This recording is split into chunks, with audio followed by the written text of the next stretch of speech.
Good evening. Tony and I are out here again tonight in the garden to show you not how to pollinate or anything like that, but to show you that you can have a garden that feeds yourself and your family with not a lot of space at all.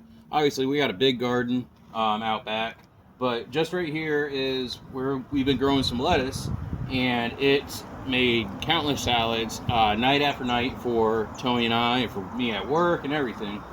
And it just keeps growing and growing and giving us more. And the best thing, one of the best things about it is these romaines, this one, that one, and that one are not from seed, but they're like that. They're from the store, where we bought the romaine, cut off the bottom part, and stuck it in the ground. And it grew into these. Now, obviously, they're starting to bolt. That's bolted. We're cutting off the flowers to keep it growing. So this one I'm not eating anymore. It's definitely, you can tell by the look, the coloration, and it's thick and it's bitter. So I'm going to let that seed, I think, so we can collect them. And the best thing is everything in the salad is from our garden.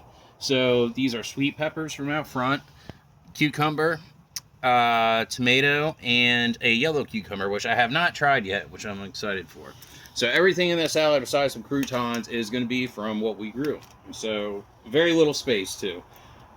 And I would say probably with the tomato plant, cucumbers, you can easily grow that in one bed, 148 by 48 inch bed, easily. So tonight we already collected everything for the toppings, and I'm just going to get some lettuce. So we got romaine. I'm going to clip some of that.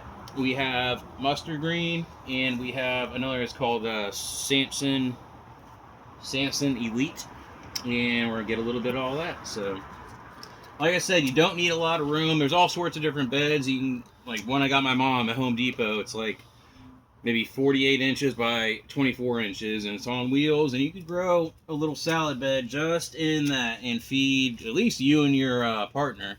So like this tonight is going to be for my lunch tomorrow, and possibly even tonight. So you really don't need a lot of room, man. I mean, we obviously have gone ham, and we still, if we weren't trying to move, the garden would grow and grow and grow and grow until we didn't have any more room to put anything. So it is doable if you're thinking about doing it. My suggestion would be to go either make yourself a small bed, 24 by 48, buy one, whatever, and just test it out. If you like it and it works out, it's great. If not, then what'd you lose? A few bucks and gain some knowledge. So just wanted to show you all that, and like always, subscribe, like, do something that helps support us so our videos can be even better, and they'll be in Tennessee and not Tampa, and we'll give you lots more cool stuff to watch. So until next time.